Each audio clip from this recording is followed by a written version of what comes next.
4 giorni on the road, 8 tappe, 3 diversi pernotti. Ufficialmente benvenuti nel vloggettino di oggi, dove vi mostrerò tutte quelle che sono state le tappe di questa appunto seconda parte di viaggio, da quella che mi ha coinvolto di meno fino a quello che mi ha coinvolto di più.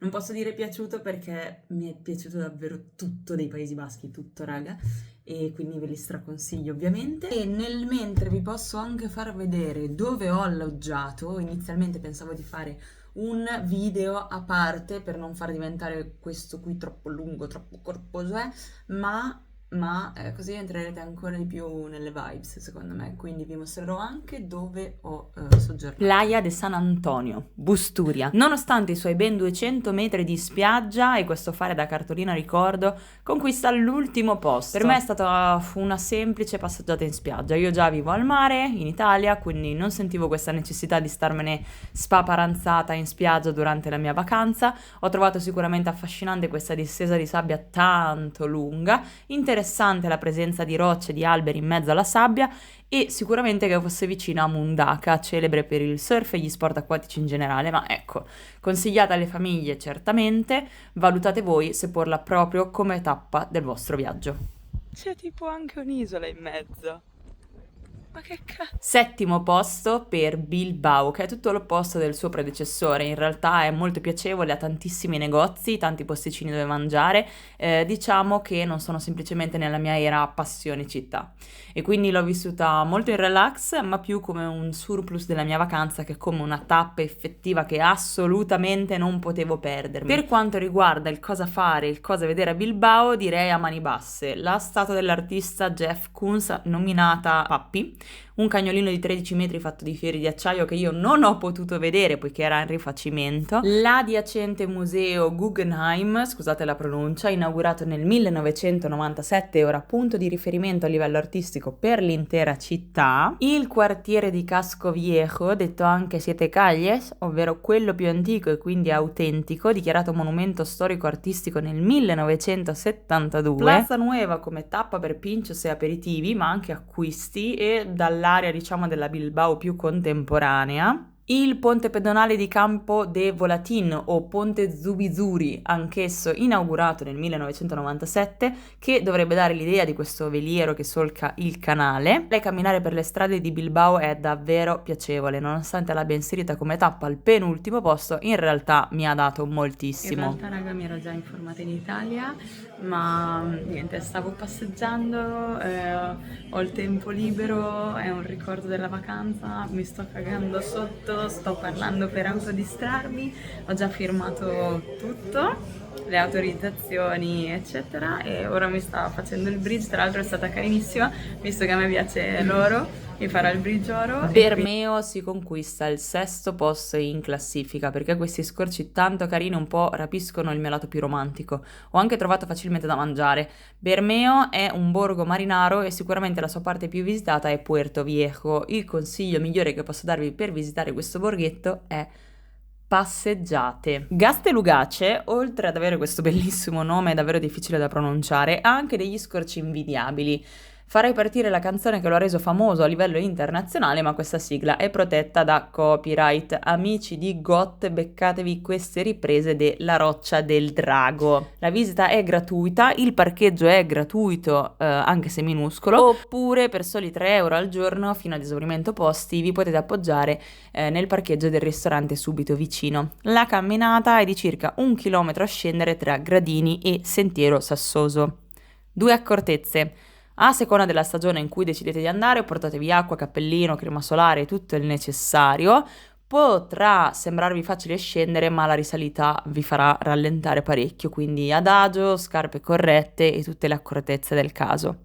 2. Se andate in alta stagione le entrate sono limitate, quindi il ticket è completamente gratuito ma è necessario registrarsi attraverso il sito ufficiale, onde rischiare di arrivare e restare fuori. Che dire, saliamo sul podio e diamo il bronzo alla capitale religiosa e storica dei Paesi Baschi spagnoli. Se il nome non vi suona nuovo, probabilmente dobbiamo dire grazie a Picasso e alla sua opera raffigurante gli effetti del bombardamento della città durante la guerra civile spagnola, Guernica. Tra bunker storici, racconti folcloristici e tradizioni culturali e religiose, tutto quello che ho da dirvi è che ci sono stata troppo poco e che sicuramente quando tornerò prenderò parte a tutti i tour guidati che vengono proposti e mi tratterrò di più in questa città con questo passato così autentico e vissuto. Argento al Monumento Natural de Ojo Guareña, un complesso carsico situato nella cordigliera cantabrica di Castilla y León, quindi sì, ci troviamo appena al di fuori della regione dei Paesi Baschi. Composto da quasi 100 km di gallerie, di cui 14 grotte principali, tra i 10 complessi più grandi al mondo. Io ho preso parte a 2 tour, uno più turistico e breve di circa 45 minuti con video spiegazione, breve sentiero in grotta con guida e il visito all'eremo di San Bernabé, unico per questi affreschi tra soffitto e pareti. La seconda escursione invece è stata ben più lunga, circa 2 ore e mezza, di cui la metà in grotta, di cui 1,5 km circa proprio in galleria. Davvero folgorante.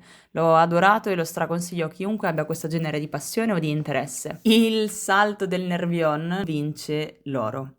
La libertà, la bellezza, la rarità, seppur non visibile a causa della sua asciuttezza, è la cascata più alta di tutta la penisola iberica e una delle più alte di tutta Europa, con i suoi 222 metri di salto. Perché fare questa escursione allora al di fuori della stagione primaverile, se non è possibile vedere questa cascata quando non c'è acqua? Parcheggio gratuito, dislivello minimo, sentiero adatto a tutti purché sempre in buona salute e con un minimo di allenamento, ottimo per gli amanti di birdwatching o per chi ama semplicemente il contatto con la natura. Raga, ho visto da relativamente vicino il mio primo grifone, ma poi questo paesaggio è proprio uno scenario incredibile da descrivere e questa cascata, seppur non presente, come potete vedere si getta in un canyon. Veramente un paesaggio indescrivibile, da vivere. No, raga, che bello, mi viene da piangere.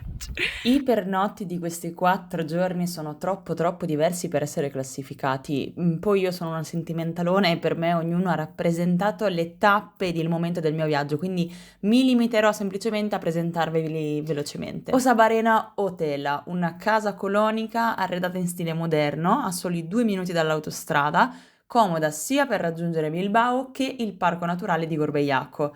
Ha ben 2 città minori, a meno di 10 minuti di auto, con bar, ristoranti, negozi e supermercato. Quello che ho amato di più è forse il circondario. Il silenzio, l'area di montagna, lo stile di montagna e questa sensazione, no, di aver staccato da tutto.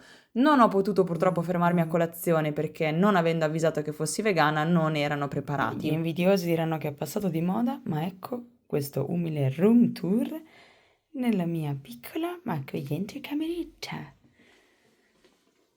Sappiamo che il pezzo forte è sempre la vista ed ecco qua la mia vista casetta di montagna. Lo so che ci sono degli amanti dei bagni qui tra gli iscritti ed eccoci qua con questa doccia doppia. Dai, tanta roba, raga. Chavarri et Cea, non so se si legga proprio così, è una casa indiana del XIX secolo dove la storia si fonde con la natura, bellissima dentro e fuori. Carlos all'accoglienza è stato squisito, ragazzi, cioè dalla sera prima al mattino dopo è riuscito a tirarmi fuori un buffet vegano all'ultimo minuto per potermi far colazione. Ho apprezzato tantissimo il gesto e tutto il mangiare e lo ringrazio ancora sinceramente. Anche questa posizione è eccellente per organizzare una vacanza di sport, cultura o relax in spiaggia e spero di poterci tornare presto per potervi mostrare al meglio tutto il circondario e ovviamente vederlo anche io in primis. Optimi Rooms Bilbao è un ostello moderno, oserei dire futuristico, che ho voluto provare per via dei suoi letti, le capsule. Sul profilo trovate un video verticale dedicato solo a questo pernotto, che per comodità ve lo lascio qui sopra. E che dire, è stata un'esperienza sicuramente particolare, sono contenta di averla fatta, ma non la rifarei, per semplice gusto estetico. In ogni caso, economico, particolare e in un'ottima posizione. Ve l'avevo detto che sarebbe stata una figata. Bello, Bello. Lo so. Bene, raga, non mi resta che con un cuore un po' infranto per essere qui. No, scherzo, io amo casa e sono una di quelle persone che quando viaggia poi sente anche il bisogno di ritornare un po' dagli affetti, un po' proprio in casa sua, però che bello, non vedo l'ora di tornarci, ho già deciso che tornerò. Raga, sapete già che cosa fare con la sezione commenti, fatemi sapere se già siete stati nei Paesi Baschi, se è una meta che non avevate considerato e ora avete rivalutato, avete inserito in scaletta, oppure se appunto già ci siete stati e avete dei consigli ulteriori, delle tappe ulteriori, dei suggerimenti da dare. E noi ci vediamo nel prossimo video e vi invito a recuperare la prima parte di questo viaggio, ovvero il mio surf camp, direttamente alla fine di questo video. Al prossimo viaggio, Jay!